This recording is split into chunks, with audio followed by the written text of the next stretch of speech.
Estamos aquí en Discutamos México, soy Ignacio Solares y vamos a tratar de un tema apasionante, sobre todo eso apasionante y muy especialmente ahora en el bicentenario que estamos celebrando. El toreo, lo que ha significado el toreo para este país. Yo pienso que eso que llamamos algo tan abstracto como identidad nacional, que pues está más allá de los discursos políticos y de los sellos oficiales, tiene que ver con muchas actividades culturales. Yo pienso que la identidad nacional tiene que ver, por ejemplo, con leer Pedro Páramo o La muerte de Artemio Cruz de Carlos Fuentes, pero parte de esa cultura, parte de esa identidad nacional que llamamos, yo creo que es fundamental el toreo.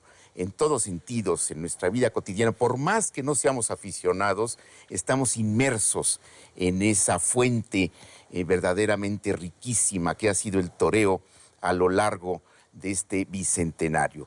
Yo propondría, si ustedes están de acuerdo conmigo, amigos, dar una visión más o menos panorámica de cómo llegó el toreo a México, para enseguida brincar a temas de actualidad, porque me parece muy interesante, dado que estamos en el bicentenario, primero plantear un poco la perspectiva. ¿Por qué se quedaron tan en México, verdad? ¿Por qué luego tantas prohibiciones? Entonces, pues comentemos un poco de este aspecto que no solo tiene que ver con lo histórico, tiene que ver con lo anecdótico y tiene que ver con lo cotidiano. A ver, empezamos con Paco, si quiere. Una cosa muy breve y suelto la palabra, ¿no? A ver. Y suelto la palabra. Desde luego los toros llegaron con Hernán Cortés. Hernán Cortés le encantaban las justas taurinas y mandó a traer toros bravos, ¿no? Y empezaron los festejos en México. Pero los españoles los llevaron a donde quiera que iban, es decir, a toda América. Lo que hay que preguntarse es lo que decías tú.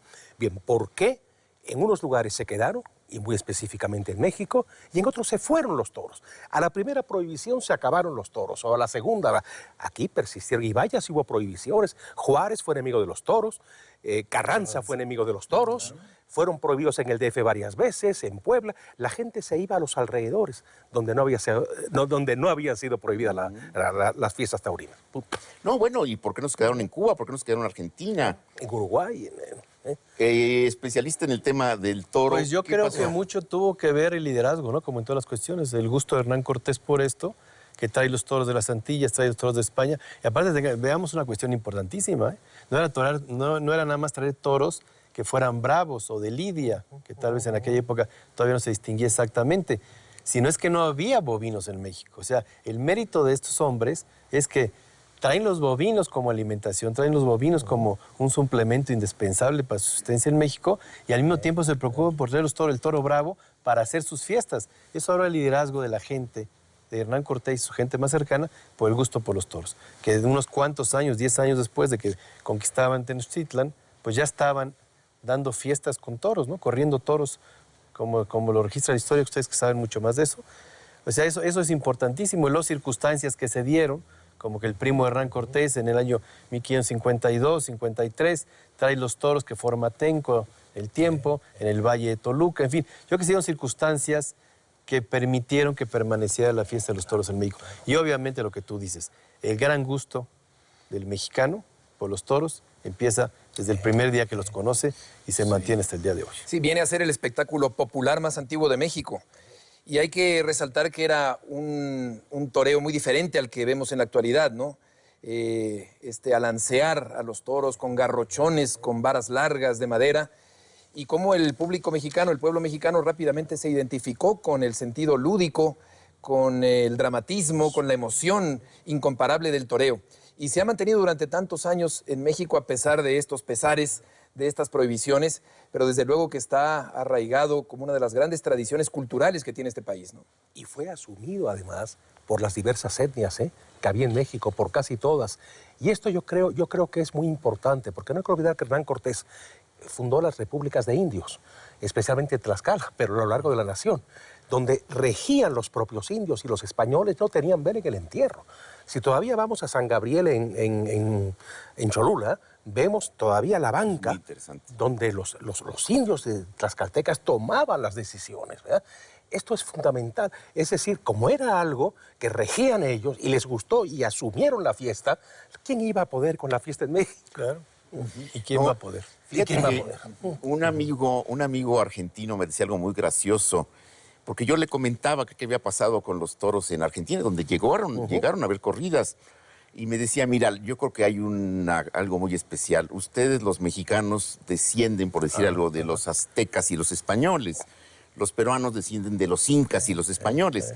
Y los argentinos descendemos de los barcos. Entonces, claro, no había la relación tan entrañable.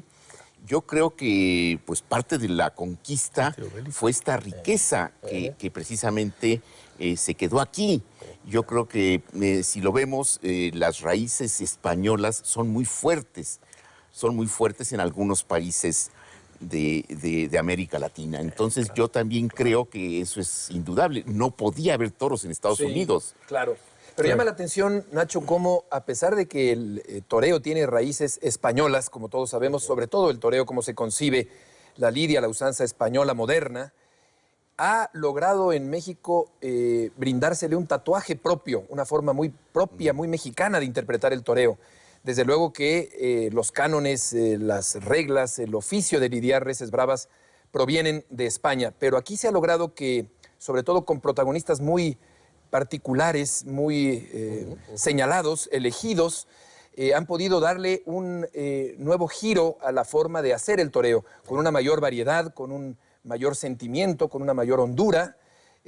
Quizá esto ha pegado tal vez a la idiosincrasia, a la forma de sentir y de ser del pueblo mexicano, que ineludiblemente se reflejan, creo yo, a la hora en que un Silverio, un Callao, un Pana en tiempos recientes, efectivamente, se ponen delante del toro y expresan su interior y lo vuelcan a la hora de interpretar el toreo.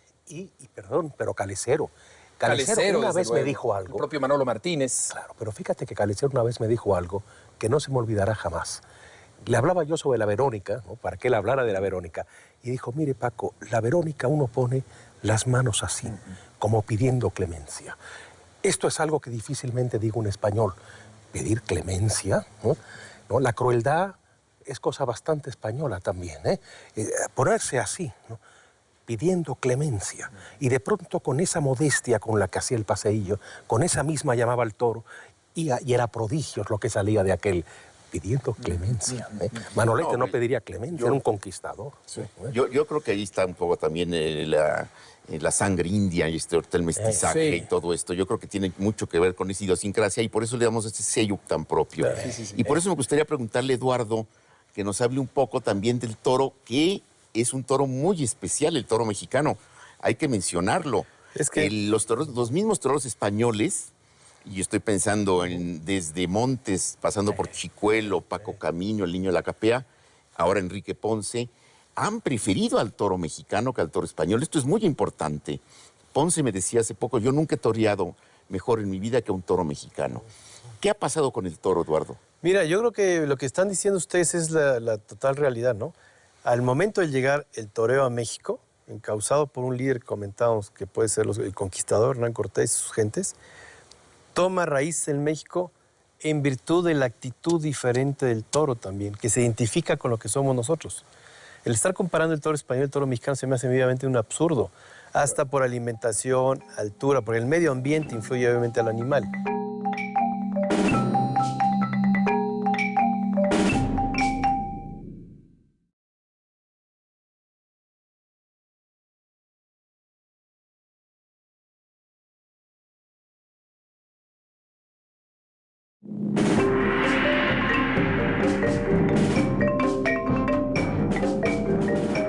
El estar comparando el toro español y el toro mexicano se me hace obviamente un absurdo, hasta por alimentación, altura, porque el medio ambiente influye obviamente al animal.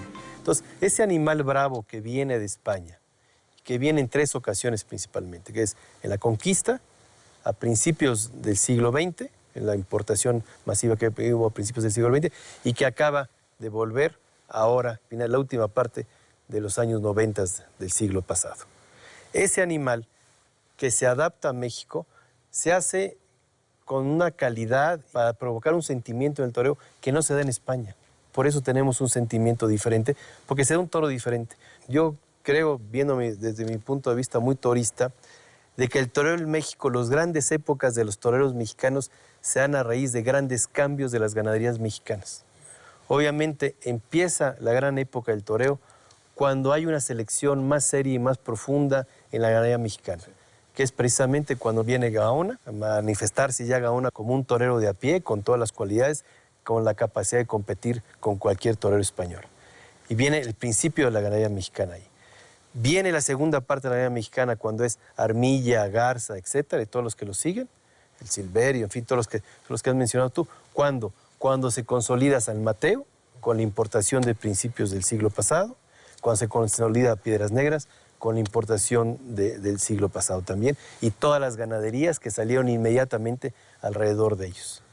Viene la tercera época del toreo mexicano importante, ¿cuándo? Manolo, Curro y Eloy, ¿cuándo?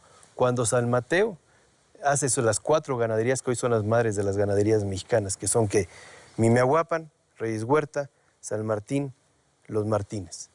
Esa es la gran época de cuando, la última gran época que nos ha tocado, Manolo, Curro y Eloy, porque se dio un toro para esa época y hubo ganaderías para ese momento. Yo creo que ahora está gestándose la nueva época del toreo mexicano. ¿Por qué? Porque se va a mezclar la segunda generación de esas ganaderías, hijas de las 4 que acabo de hablar, con la importación del toro español de los 90, que va a ser un nuevo toro mexicano. Yo estoy convencido de eso, lo sostengo y lo puedo probar y lo estoy queriendo probar. Se va a hacer el nuevo toro mexicano, producto de la mezcla de lo que se importó a principios del siglo XX, lo que se importó a finales del siglo XX, y con un sentimiento y una forma de ver el toro que tenemos los mexicanos y una forma de interpretar lo que tenemos los mexicanos. Y efectivamente, habrá gente que le guste más el de allá o el de acá, pero no importa. Este es el nuestro, en este tenemos que trabajar, y los toreros españoles y toreros de cualquier lado del mundo tendrán que venir aquí a torear el toro mexicano con sus grandes cualidades, que son reflejo del sentimiento del pueblo mexicano, lo que nos gusta a todos los mexicanos.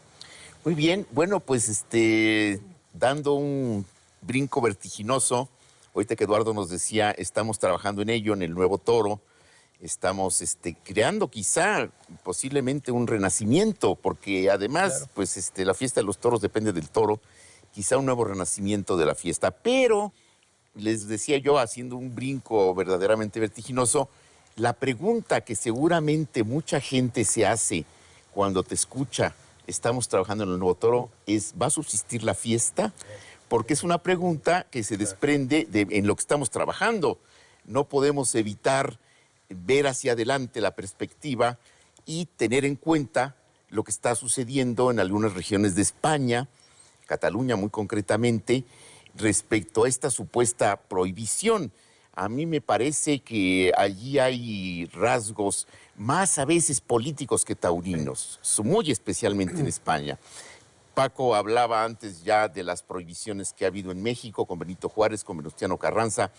Entonces, a mí me gustaría ahora simplemente ver en perspectiva qué está pasando en este momento con la fiesta de los toros. Ya no digamos en México, sino sobre todo en España. A ver, Heriberto. Pues Nacho, yo agregaría únicamente que para ese nuevo toro del siglo XXI haría falta el gran complemento del torero que lo va a torear, porque lamentablemente tenemos una carencia muy grave de toreros en México desde hace algún tiempo. Yo creo que desde aquella generación de Manolo, Curro, Eloy, Antonio Lomelín, después David Silvetti, Miguel Espinosa, Mariano Ramos, desde luego Jorge Gutiérrez, pero están faltando estos toreros con personalidad, con arrastre taquillero, que convoquen multitudes. Arturo Macías me parece que es una esperanza interesante para poder torear a ese nuevo toro, que es el resultado de esta forma de experimentar inteligente en el campo bravo mexicano que ha explicado puntualmente Eduardo. Ahora, ¿qué va a pasar? Pues yo creo que hace falta inteligencia empresarial, hacen falta nuevos toreros, hace falta que surjan nuevas escuelas taurinas, una mayor difusión mediática. Esto me parece fundamental para que el toreo subsista en México y en cualquier parte. Cuando la televisión comercial mira hacia algún espectáculo como las luchas en épocas recientes, este espectáculo resurge inevitablemente y hay miles de adeptos y niños que idolatran a los luchadores. El toreo tiene una raíz todavía más dramática, porque además está jugando la vida un hombre ante un animal al que no se puede programar y en cualquier momento te puede herir o matar. Entonces yo creo que el apoyo mediático, yo diría, Nacho, que es uno de los puntos más importantes que hacen falta para que el toreo se mantenga en el imaginario popular, en el imaginario colectivo, y que la gente regrese a las plazas, entre otras muchas cosas que deben ocurrir para que esto resurja. Pero yo encuentro que hay una esperanza. Yo siempre soy optimista en pensar que la fiesta puede resurgir, puede retomar sus años de gloria y puede hacer volver, que esto es una labor titánica y muy complicada, a ese público que por oleadas empezó a irse en los años anteriores. Fíjate que yo creo, estoy de acuerdo contigo, me parece fundamental lo que has dicho. No hay que olvidar que también es importante que se piense en las fiestas de feriados que son importantes para las personas, ¿no? Aguascalientes, pues la crisis no ha sido fuerte, ¿no? La plaza se sigue más o menos llenando. Claro, San Marcos, el pueblo está de fiesta, el pueblo va a los toros, ¿no? En España, ¿por qué no es dramática los problemas también de crisis que ha habido? San Isidro en Madrid, San Miguel en Sevilla, la Feria de Abril en Sevilla, la Virgen del Pilar en Zaragoza, San Fermín. Es decir, cuando hay un ritual, porque el toro tiene una sacralidad de fondo, es decir, se refiere a lo religioso también, y esto yo creo que es importante. Creo que no hay que olvidar que aunque el toro mexicano tiene características muy positivas, el toro mexicano también es bravo. Lo que no se puede perder es la esencia de la bravura. Claro, el toreo se inicia como un arte marcial en buena medida, ¿no? No puede perder la marcialidad, aunque haya evolucionado, se haya refinado, etc. Pero hay que conservar la raza del toro, el sentido del peligro del toro. Mira, yo, y no voy a hablar más porque no, ahí tenemos que seguir hablando todos, ¿verdad? Y conversando, pero fíjate, yo a mis hijos los llevé desde muy pequeñitos a los toros, sobre la base de que es algo muy educativo. En estos tiempos, poco blandengues de la posmodernidad, donde la gente no enfrenta la muerte, no enfrenta el sacrificio, y por supuesto le tiene sin cuidado el sentido del honor, que la gente es inauténtica, que no tiene memoria, que no se siente obligada de hablar a los demás, de sus cambios de ideas, de posiciones. El toreo es todo lo contrario. El toreo es una defensa del sentido del honor. Te grita todo el público, te dicen las peores cosas, tienes que apechugar y aguantarte, ¿no? Como también sentirte Dios, cuando todo un redondel, ¿verdad?, te está aclamando y está quitándose a gente la ropa y tirándotela al ruedo, ¿no? Es decir, es una educación para la vida. La muerte existe. Es lo único de lo que estamos seguros, que nos vamos a morir, ¿no? Eso ya lo sabemos. Si uno tiene fe, uno no siente que está perdido de antemano, como decía Monterland, un gran taurino francés. Sí. Pero fuera de la fe estamos perdidos. Y que nos vamos a morir, nos vamos a morir. Entonces el toreo te hace ver que tienes que hacer algo con tu vida en el tiempo que tengas en tu vida. Y fíjate que hay un aspecto que a mí me llama mucho la atención, y es que esta prohibición que supuestamente pues está avanzando, en la verdad, e incluso hay voces que por ahí se aunan. Yo siempre he creído que la gente tiene derecho a manifestarse en contra de algo, a no asistir. Yo leía hace algún tiempo, unos meses, un artículo de Vargas Llosa, de Mario Vargas Llosa, en que hablaba precisamente de una discusión que tenía con una señora en una cena sobre la fiesta de los toros.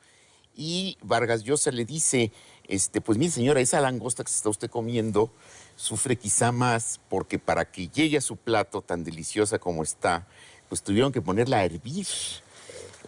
Algo que seguramente le crea tanto o más sufrimiento que a un toro, que además tiene la ventaja de que durante su existencia pues es consentido muy particularmente. Y que seguramente la langosta ni siquiera tiene oportunidad de lanzar un picotazo al cocinero. Pero mira, yo estoy de acuerdo que la gente diga, no quiero ir. Claro. Lo terrible es la prohibición. Yo creo que ese es un aspecto que hay que matizar. No es lo mismo que la gente diga, oye, no, a mí la fiesta no me gusta por esto, por lo otro. Tienen todo el derecho. Pero la prohibición ya es un asunto que rebasa. Claro. ¿Cómo? Autoritario.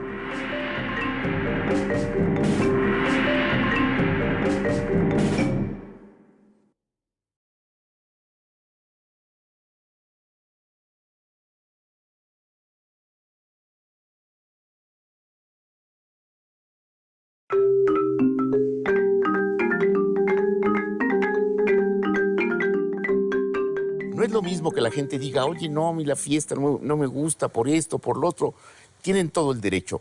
Pero la prohibición ya es un asunto que autoritario, rebasa. Claro. ¿Cómo? Autoritario. Autoritario. Claro.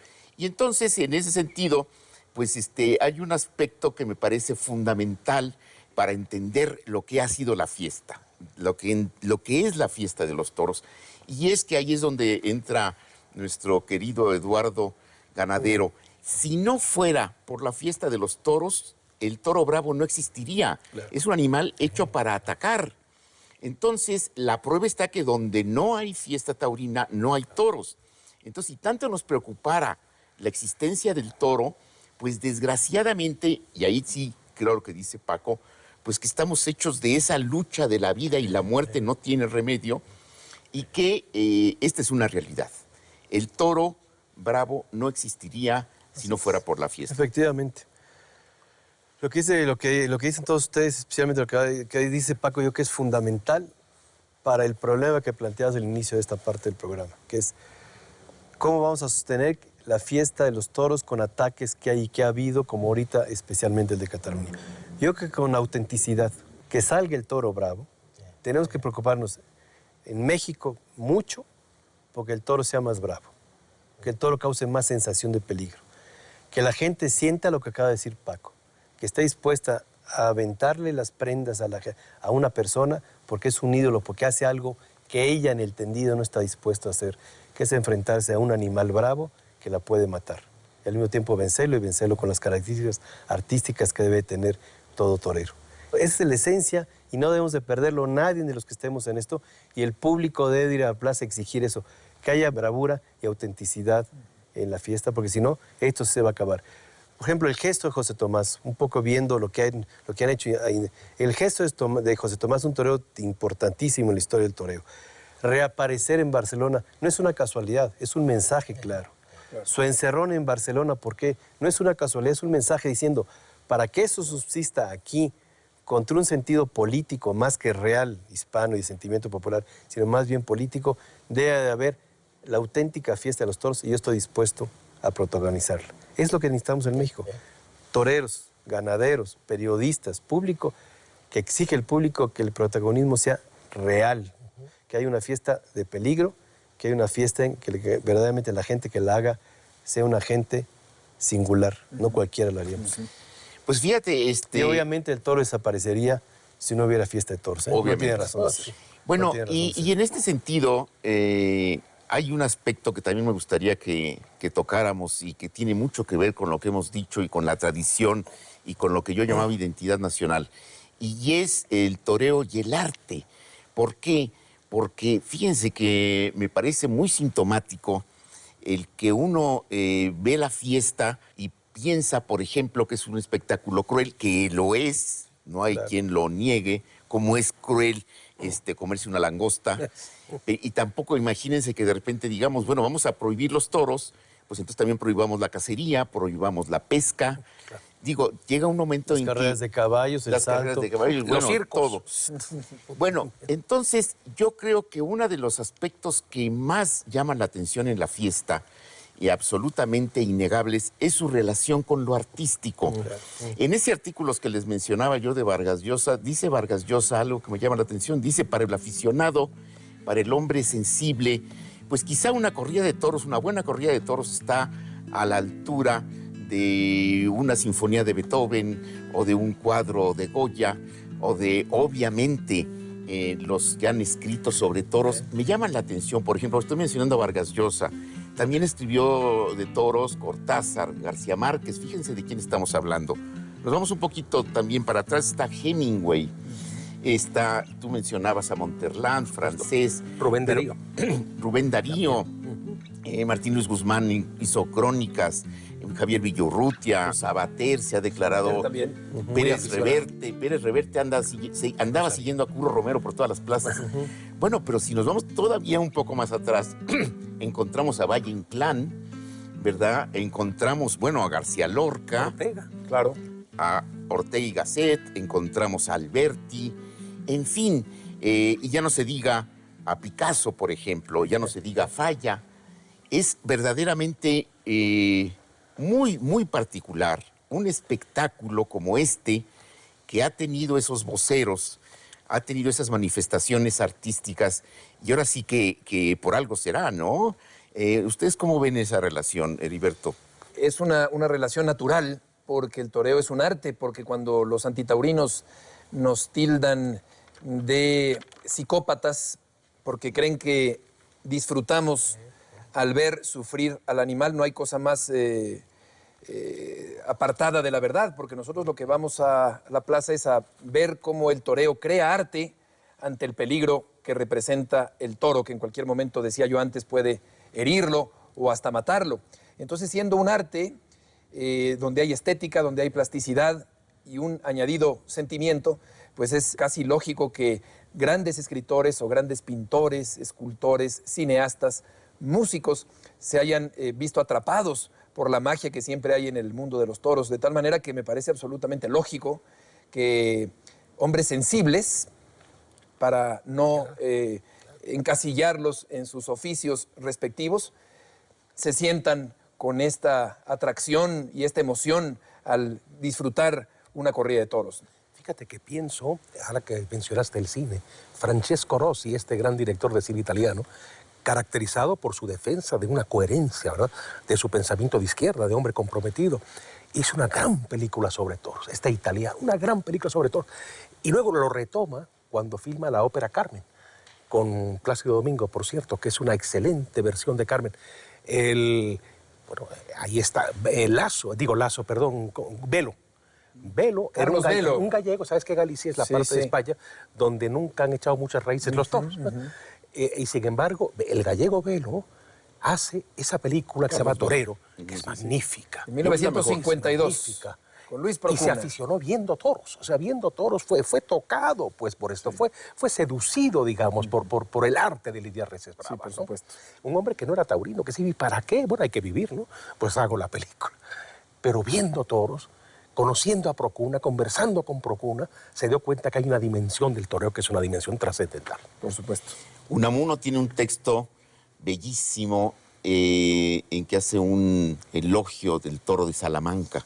Allá hay muy buenas ganaderías en Salamanca. Claro. Y hace un elogio mirándolo y sobre todo llevándolo a la trascendencia que va a ser para él salir a la plaza. Entonces está viendo el toro en el campo y está diciendo, es que España no sería la misma España sin ese animal. Por algo le dicen la piel de toro a toda la región española. Entonces, en ese sentido, también la belleza del toro. Digo, porque la lidia es una danza, tiene mucho de ballet y todo lo que ustedes quieran. Pero la belleza del toro, imagínate lo que será para un ganadero que envidia trabajar con un animal de esas características. Es una maravilla, ¿eh? El toro en el campo, que es una parte poco difundida o no suficientemente difundida para la gente, es verdaderamente un animal maravilloso por su actitud. Un animal, siendo un animal salvaje, siendo un animal tan bravo, es el animal más noble que te puedas encontrar. O sea, es un animal que se maneja desde pequeño hasta sus últimos momentos en todo su esplendor de fuerza y de agresividad que puede tener precisamente por un momento físico en que está en plenitud, pues que se maneja con una gran facilidad por la gente que lo sabe manejar, y es un animal bellísimo. Y luego hay una cuestión maravillosa que está en el campo, que es la conjunción del caballo y el toro, que claro, como el manejo del toro es con el caballo principalmente por parte de los vaqueros, se dan estampas maravillosas, ¿no? Estampas que han plasmado todos los artistas que ustedes han hablado y grandes artistas mexicanos que quizá no los han comentado ustedes, pero tenemos un Pancho Flores maravilloso, un Navarrete, un Pepe Alameda escribiendo maravillosamente bien. En fin, no voy a competir con ustedes en ese terreno, pero obviamente, aparte de la importancia y la belleza de la fiesta dentro del ruedo, la importancia en la crianza del toro en el campo es maravillosa. Yo creo que es el animal que se cría más en su hábitat, con todas las condiciones necesarias para su desarrollo, y que es el animal más bello que puede existir, que es el toro de lidia.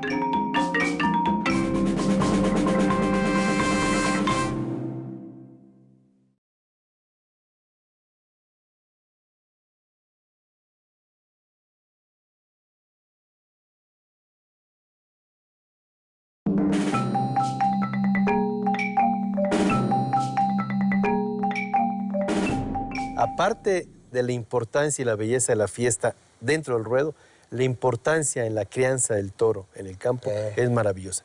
Yo creo que es el animal que se cría más en su hábitat, con todas las condiciones necesarias para su desarrollo, y que es el animal más bello que puede existir, que es el toro de Sin lidia. duda. Yo quiero recordar algo para que se enojen los que nos atacan por aficionados, ¿eh? Porque también uno tiene que reciprocarles, ¿verdad? Bueno, Jean-Jacques Rousseau, tan amigo de ir al campo, de volver a cuidar lo ecológico y qué bien, ¿no? Por otro lado, de la educación de los niños. Bueno, el suizo Jean-Jacques Rousseau escribió: creo que la vitalidad de la que aún goza la nación española se debe a las corridas de toros. Rousseau. Bien.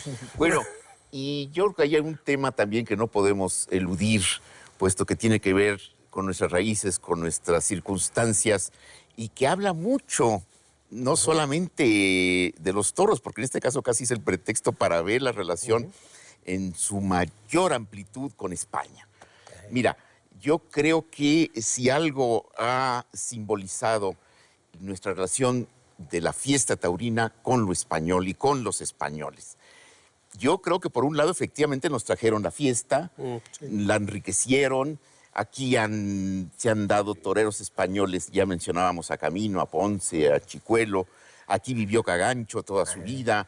O sea, la riqueza es fundamental y realmente yo me siento muy, muy feliz cuando logro ir a España y ver todo este ambiente taurino. Pero hay que señalar algo. Junto a eso no podemos negar, por ejemplo, que en 1936 se dio algo que se llamó el boicot del miedo. ¿Qué fue? Simplemente que los españoles ya no quisieron que fuéramos ahora sí nosotros a invadirlos. Porque pues el afán conquistador en esos años, hay que pensar que estaban allí Armillita, estaba Solórzano. El soldado. El soldado, como dice Cosío, dice es que ya eran legión los mexicanos y les quitaban los puestos a los toreros españoles.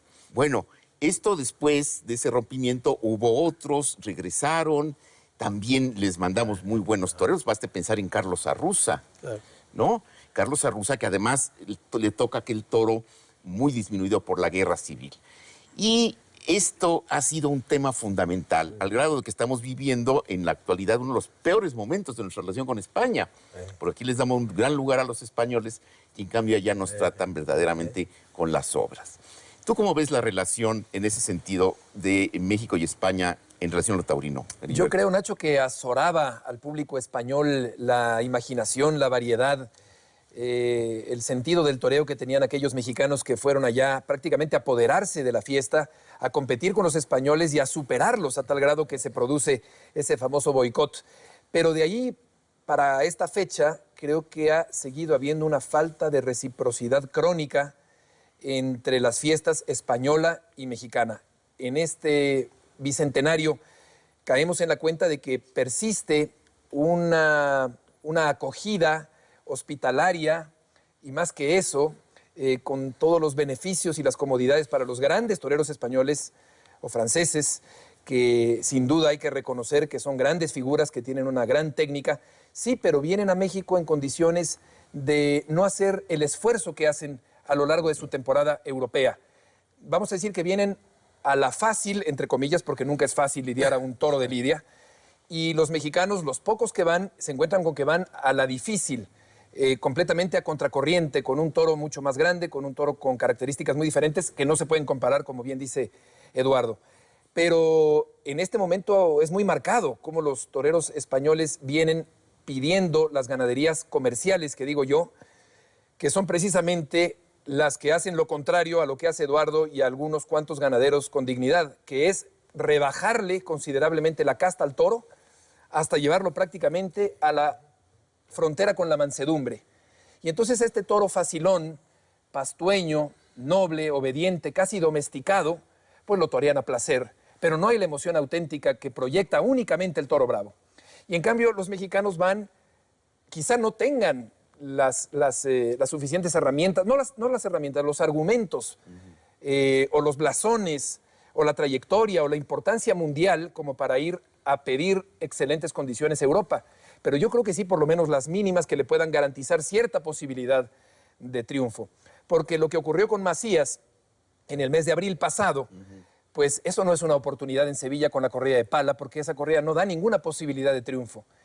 Así que yo creo que ahí es donde tendría que establecerse también y hacerse una gran labor política de negociación en este bicentenario para que haya una mayor reciprocidad y para que los toreros mexicanos que, como decía Paco, fuera de cámaras, interesan y deslumbran a los españoles, pues que también se dé ese te doy y tú me das también y nos vamos a enriquecer mutuamente con ambas tauromaquias y será en beneficio del negocio taurino mundial. Así es. ¿Verdad? Es importante lo que dice Beto al final, en beneficio del negocio taurino mundial. Fíjate, ¿cómo es posible que ellos cuando vengan a México no vean la necesidad de tener una contraparte mexicana importante que les facilitaría muchísimo los carteles en México y la asistencia del público a las plazas? Claro. Los más interesados en proyectar toreros mexicanos a nivel internacional, especialmente en España, que obviamente es la parte más importante, pero a nivel internacional deberían de ser ellos, para tener complemento en sus campañas americanas, especialmente en México,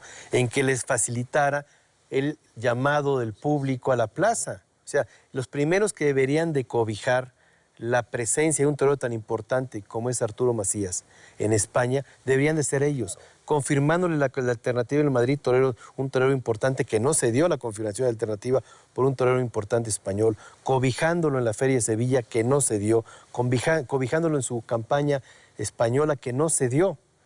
Y no simplemente porque le faciliten las cosas, simplemente porque tenga la posibilidad de expresarse a su nivel. Pero claro, si le ponen toda la contracorriente, es muy difícil que este hombre esté haciendo una campaña española exitosa, ¿no? Y yo añadiría algo que me parece todavía más triste y más grave. No solamente lo ponen en Sevilla antes de las tardes que le llaman farolillos, que llenan la plaza, sino antes. Y no solo eso, lo ponen en un cartel en que torea un catalán y el otro era un vasco, hazme el favor, ¿no? Es un vasco.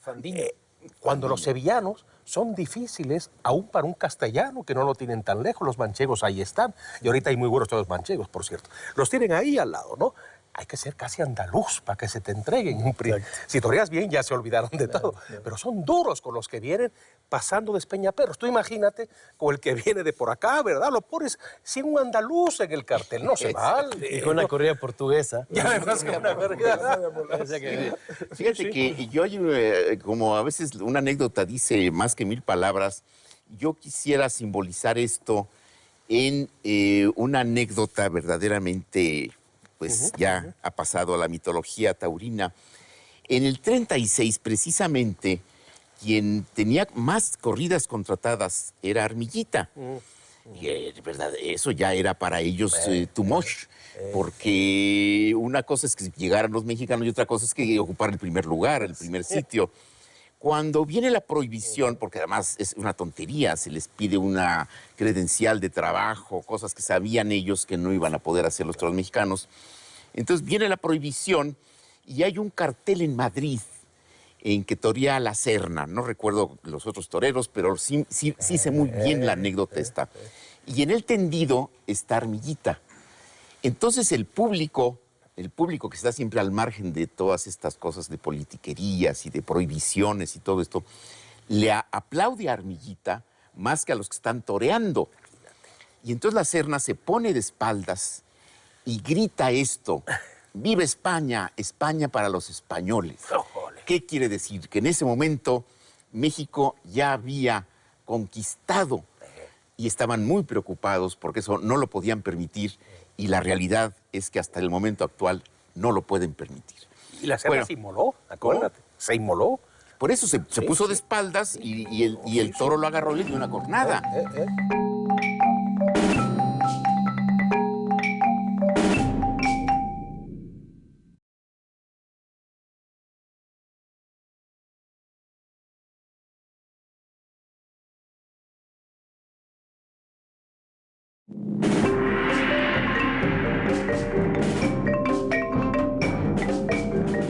Entonces la Serna se pone de espaldas y grita esto: ¡Viva España! España para los españoles.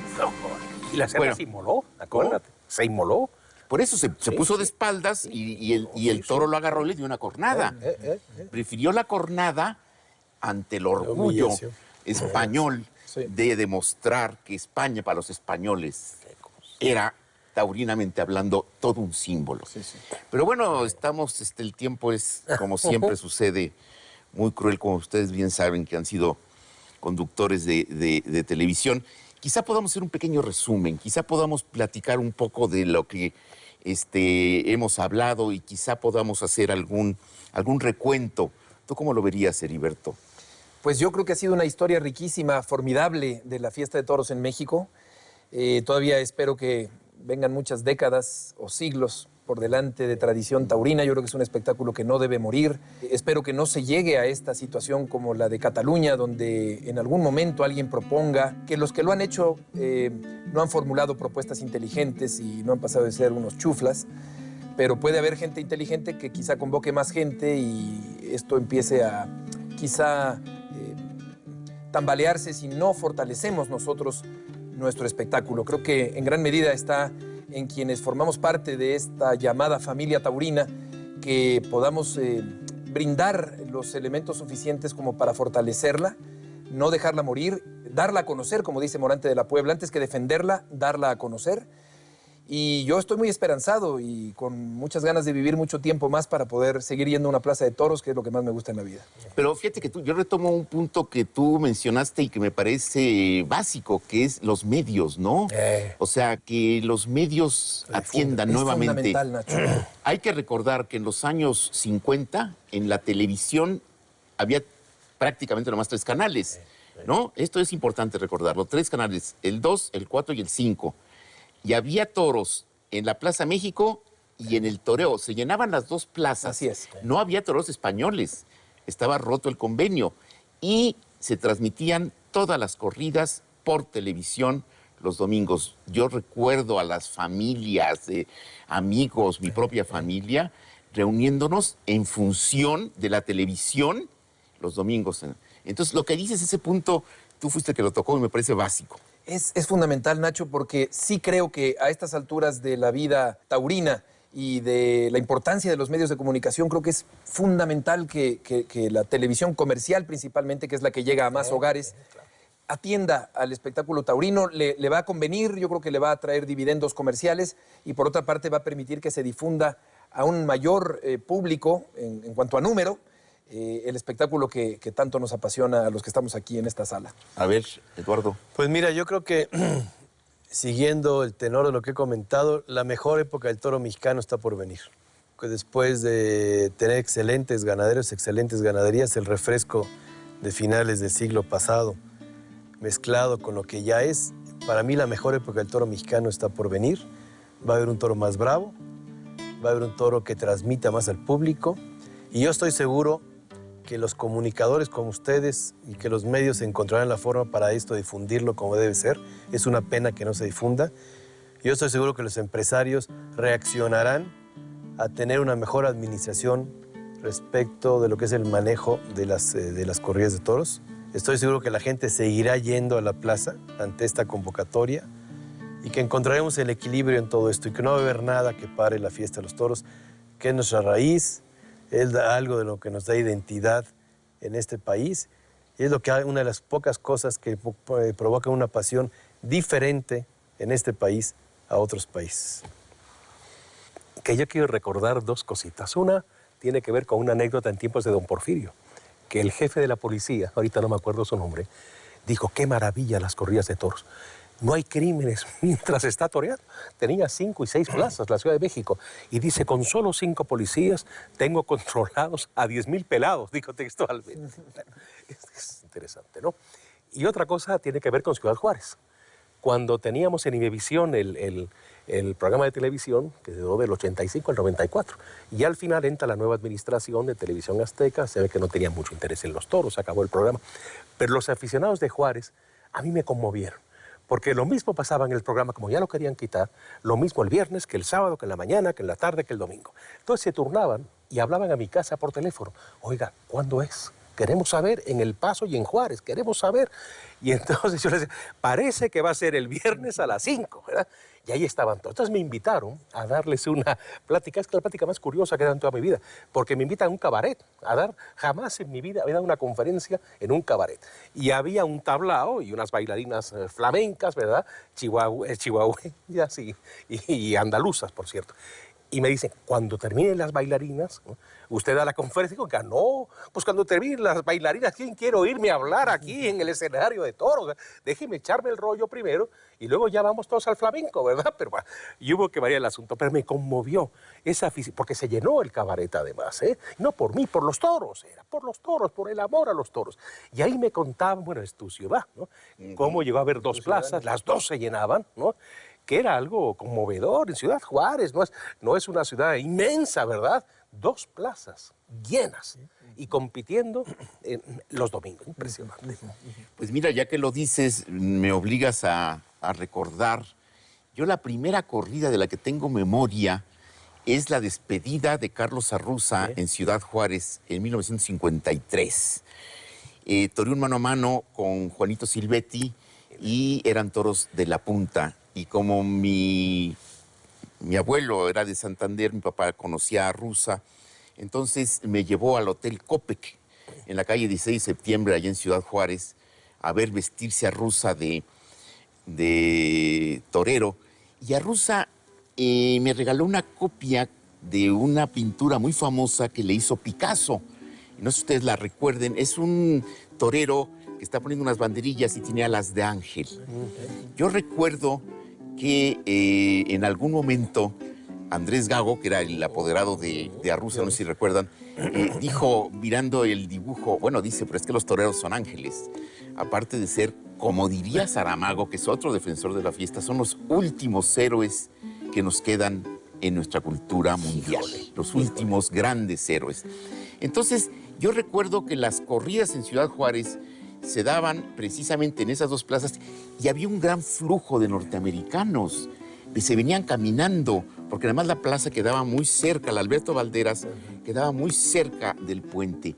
Y esta imagen que tengo de los norteamericanos cruzando a pie y de conviviendo en ese entonces, en esta ciudad tan pacífica, suena increíble que lo haya sido algún día, me parece que tiene mucho que ver nuevamente con este símbolo que estamos tratando, que es el de los toros. Muy bien, amigos. Bueno, pues creo que ha sido un programa muy rico. Se nos quedó la mitad en el tintero. Sí, pues sí. Heriberto Murrieta, muchas gracias. Gracias, Nacho. Eduardo Martínez Urquidi, Paco Prieto, un servidor, Ignacio Solares. Creo que como pocas veces el tema del programa y el nombre del programa nos viene a cuento. Discutamos México, un tema a discusión, pero lo que no hay duda, un tema apasionante. Muchas gracias.